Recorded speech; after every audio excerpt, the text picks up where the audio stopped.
Bonjour tout le monde, bienvenue à ce podcast du parcours initiatique des guerrières authentiques. Donc, si tu es là, j'imagine qu'il y a une partie de toi qui a cet archétype-là à l'intérieur qui existe et probablement que dans la vie, toi aussi, tu as sentiment que tu as été un peu bousculé. Donc, mon nom est Josée Vernier, je suis propriétaire du centre holistique L'Harmonie, entrepreneur spirituel à temps plein depuis maintenant 6 ans. Et ce que j'adore, c'est pouvoir partager ma passion avec les gens qui m'entourent, avec les curieux comme moi de développement personnel, de spiritualité. Alors, à travers ces entrevues inspirantes et parfois un peu troublantes, je vais recevoir des travailleurs de lumière, des gens qui œuvrent dans le domaine de la santé, dans les médecines alternatives, médecines complémentaires. Et ces hommes, ces femmes qui vont venir à notre rencontre, en toute humilité, vont venir nous partager leur expérience de vie, leur bagage, les différents, peut-être nuits noires de l'âme qu'ils ont vécues à travers leur parcours de transformation intérieure. Parce qu'au final, ce qui nous intéresse, c'est pas seulement qu'est-ce qui a fonctionné, mais c'est également à quel moment certaines personnes ont su se relever, mettre un genou à terre et aller trouver les ressources à l'intérieur d'eux-mêmes pour transformer puis transcender des blessures qui étaient là depuis longtemps. Alors, j'espère sincèrement que ce podcast va être un espace inspirant où tu vas apprendre des trucs, des stratégies, peut-être même que tu vas apprendre à te découvrir toi-même en découvrant les gens qui vont venir se livrer ici au podcast. Alors, je t'invite à partager celui-ci si le sujet t'intéresse, évidemment à mettre tes commentaires sous la vidéo et à faire en sorte de propager ce podcast-là autour de toi. Parce qu'avant d'apprendre là, à jouer avec les licornes, à danser avec les filles, là, puis à jaser avec les anges, ben, il y a un processus à faire. C'est de celui-là dont je te parle, c'est celui dont j'ai goût que les collaborateurs viennent te livrer. Alors, je te dis à tout de suite. On se retrouve de l'autre côté. Bonjour, bienvenue pour ce podcast. Mon nom est Josée Bernier, propriétaire du Centre holistique L'Harmonie, facilitatrice de passage et bien entendu, une de ces guerrières authentiques que vous allez entendre durant ce podcast. Donc aujourd'hui, j'ai choisi de venir briser la glace en quelque sorte en disant pourquoi ne pas commencer par ma propre histoire et vous partager en quoi l'archétype de la guerrière est aussi importante pour moi et qu'est-ce qui m'a inspiré à nommer le podcast de cette façon. Alors, durant mon parcours, que ce soit au niveau du développement personnel et spirituel, j'ai observé à quel point c'était important de cultiver, d'entretenir cette volonté-là à l'intérieur. Donc, volonté d'être soi-même, volonté de transcender l'ego, de faire en sorte de se libérer des peurs, des différents schémas de comportements toxiques ou inconscients qu'on avait dans notre vie.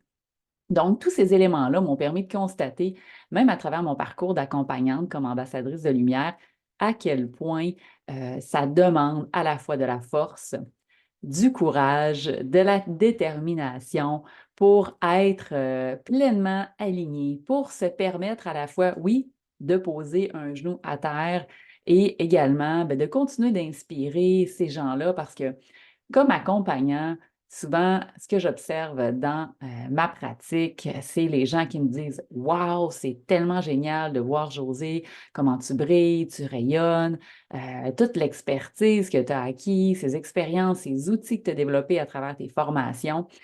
Et je trouvais que c'était important d'être dans cette posture-là d'humilité et à chaque instant de se rappeler que tous les accompagnants, là, que ce soit coach, que ce soit thérapeute, énergéticien, dans une approche holistique ou n'importe quel type de domaine, que tout part de soi. Donc, être humble et de continuer d'exprimer aux gens, en fait, que nous aussi, on continue de marcher son chemin. Peu importe où vous êtes rendu dans votre parcours initiatique, dans cette expérience de vie, à différents moments, il y a des défis, il y a des embûches. Moi, je les appelle les grandes contractions, hein, vous savez. Donc, une contraction qui, comme quand on met un enfant au monde, devient inconfortable, des fois plus douloureux, ça active des blessures, la souffrance à l'intérieur, et qu'au final, bien, il y a toujours cette autre partie de soi qui, derrière cette grande contraction, a un grand moment d'extase, de légèreté, de libération. Donc, c'est comme ça pour moi que ça fonctionne, le chemin et le parcours évolutif. Loin de moi de croire que c'est possible que ce soit toujours doux, beau et harmonieux, je pense quand même que c'est important de nommer qu'il y a des périodes où c'est plus difficile, où c'est plus inconfortable. Donc, de là l'importance, selon moi, d'apprendre à apprivoiser ce guerrier, cette guerrière à l'intérieur de vous comme archétype, puisque ça peut vraiment devenir un puissant allié lorsqu'il est aligné. Parce que comme dans n'importe quel archétype, vous savez, il y a la partie féminine, il y a la partie masculine. Donc, partie ombre, partie lumière. En trouvant ce centre-là, ce point zéro, cette neutralité, cet archétype, à travers ses qualités, peut grandement vous accompagner sur votre chemin. Alors aujourd'hui, j'avais quand même envie de vous ouvrir un petit peu à mon histoire personnelle. Pour ceux qui n'auraient pas déjà entendu à travers mes chroniques et mon histoire, moi, je vous dirais l'événement dans ma vie qui m'a effectivement permis de m'ouvrir à tout ce développement-là, à ce grand parcours de libération, hein, donc. Et je vais mettre guérison entre parenthèses ici de la façon dont on peut utiliser le mot. Ça a été à travers la maladie. Donc, déjà à la jeune vingtaine, j'ai eu un diagnostic de maladie inflammatoire chronique, donc la colite ulcéreuse au niveau intestinal. Puis à ce moment-là, je vous dirais là, que ça a été comme une grande claque, pour ne pas dire un coup de pied au cul d'un point de vue vibratoire à dire, oh, mais dans quelle direction tu t'en vas? De quelle façon tu t'écoutes et tu prends soin de toi? Donc, assez rapidement, dans ce cheminement-là, évidemment, j'ai eu à m'observer. J'ai eu à me regarder. J'ai eu à aller me diriger vers différentes approches de médecine complémentaire et alternative, puisque la médecine, d'un point de vue traditionnel, n'arrivait pas à, je veux dire, répondre pleinement à mes interrogations, à mes questions sur le pourquoi du comment ça m'arrivait à moi. Donc, parfois, il y a des limites, parfois, il y a des choses qu'on n'arrive pas à s'expliquer et il y a différentes maladies, douleurs physiques où généralement, on peut quand même rencontrer un espace où il y a eu somatisation dans le corps. Donc, on n'arrive pas toujours à comprendre d'où ça vient, ni pourquoi, ni comment. Toutefois, ce que je réalise, c'est qu'aujourd'hui, ça a été un grand cadeau. Donc, cette grande contraction de la vie pendant près de 16 ans où la maladie m'a suivi, m'a accompagné, a guidé mon chemin vers cette auto-libération-là intérieure. Ben, aujourd'hui, je dis merci à ça.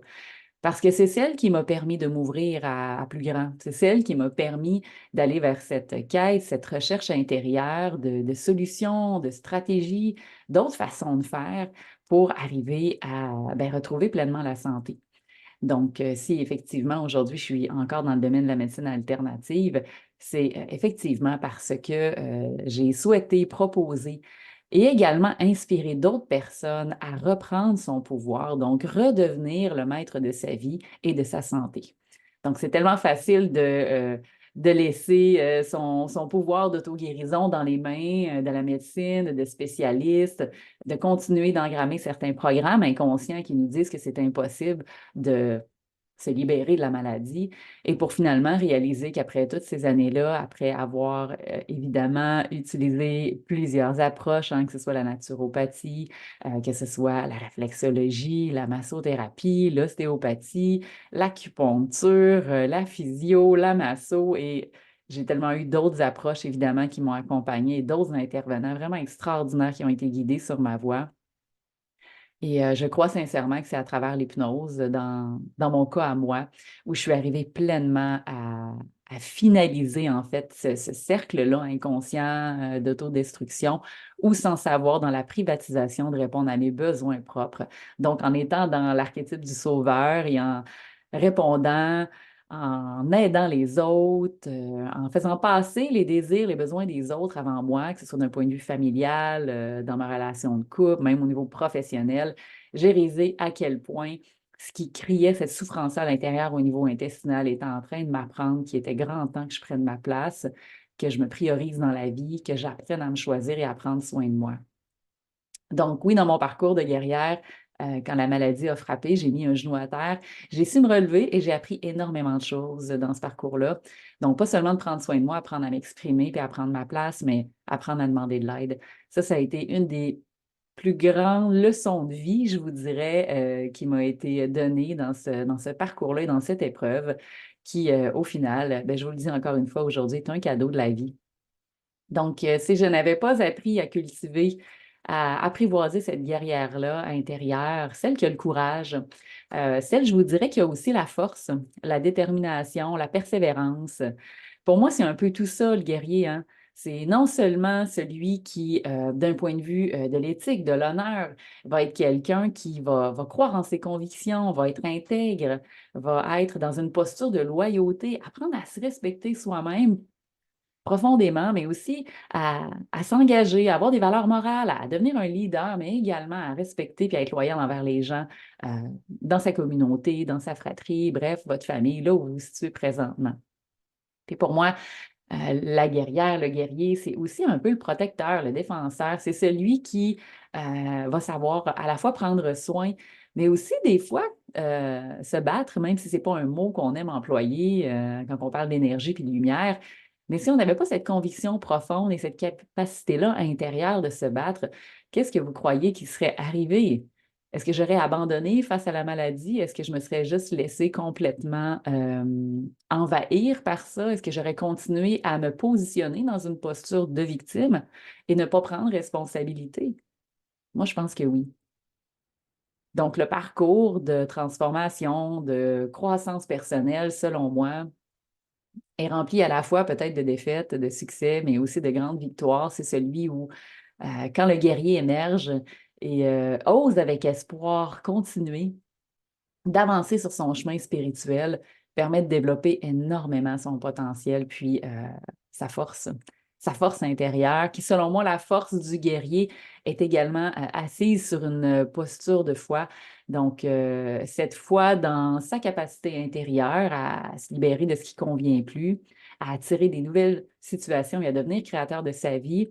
Mais je vous dirais aussi la foi qu'il y a quelque chose qui est plus grand, quelque chose de plus grand que soi. Peu importe à quoi vous croyez aujourd'hui, en quoi vous aspirez, que ce soit dans vos prières, dans vos demandes, l'univers, les guides, les anges, ben moi, j'ose croire qu'il y a quelque chose qui est, d'un point de vue universel, plus grand que nous encore, qui guide notre chemin et qui, à travers ces expériences et parfois ces défis de la vie, est également là pour nous enseigner. Donc, un guerrier sans détermination, sans persévérance, serait difficile parce probablement qu'il se découragerait bien avant d'avoir atteint son objectif. Puis selon moi, sans cette grande capacité-là d'avoir cette force morale, cette détermination, euh, empêcherait probablement ce guerrier intérieur d'atteindre pleinement ses objectifs, de développer la résilience, d'arriver vraiment à se reconnaître dans ses parts d'ombre et ses parts de lumière. Donc, pour moi, le guerrier, c'est un peu tout ça et encore bien plus. Évidemment, on pourrait s'en parler dans sa partie un peu plus sombre. Un guerrier coincé hein, dans son ego pourrait ne pas du tout être bien aligné. Donc, pourrait mener des batailles, des combats qui ne sont pas alignés avec qui il est. Pourrait mener des combats, des batailles qui, dans une posture de sauveur, ne sont pas bien orientés dans le désir et une intention d'aider l'autre. Donc, d'apprendre également à ce que l'aide soit demandée avant d'aider est également une posture que le guerrier a à apprendre à développer. Donc, du moins comme accompagnant au quotidien, mais vous-même, peut-être en tant que parent, en tant que gestionnaire, en tant que propriétaire d'entreprise, de compagnie ou gérant des employés. Donc, pour moi, le guerrier, c'est aussi le leader. Donc, de quelle façon, toi, aujourd'hui, à travers tout ce que je t'exprime, à travers ce que je te partage, tu arrives à identifier si tu es dans une posture bien alignée, authentique avec ton guerrier ou peut-être dans une posture d'ego, de faire valoir, de prétention, de narcissisme. Donc, évidemment, je t'invite à t'observer aujourd'hui. Puis ce premier podcast, c'était sincèrement pour mettre la table, pour briser la glace, parce qu'évidemment, il va y avoir une grande série de podcasts qui s'en viennent. Je vais pouvoir te partager davantage pendant les jours, les semaines et les mois à venir plein de guerriers, de guerrières de lumière authentiques qui vont venir se livrer. Alors, j'espère sincèrement que ce podcast t'a interpellé. Encore une fois, je t'invite à le partager. Puis, évidemment, je reviendrai faire d'autres capsules en solo via ce podcast-là parce qu'il y a énormément de thèmes et de sujets que j'ai envie de te partager. Alors, s'il y a une chose que je veux que tu retiennes dans ce podcast-là aujourd'hui, c'est que tu es le maître de ta vie et que tu es entièrement responsable de toutes les manifestations et les créations qui se réalisent, que ce soit sur le plan mental, énergétique, vibratoire, émotionnel. La meilleure façon d'arriver à se relever quand tu es dans une impasse, c'est de lever la main, demander de l'aide et évidemment d'aller demander à l'archétype du guerrier à l'intérieur de toi de continuer de devenir ton allié. Donc, je te souhaite une magnifique journée.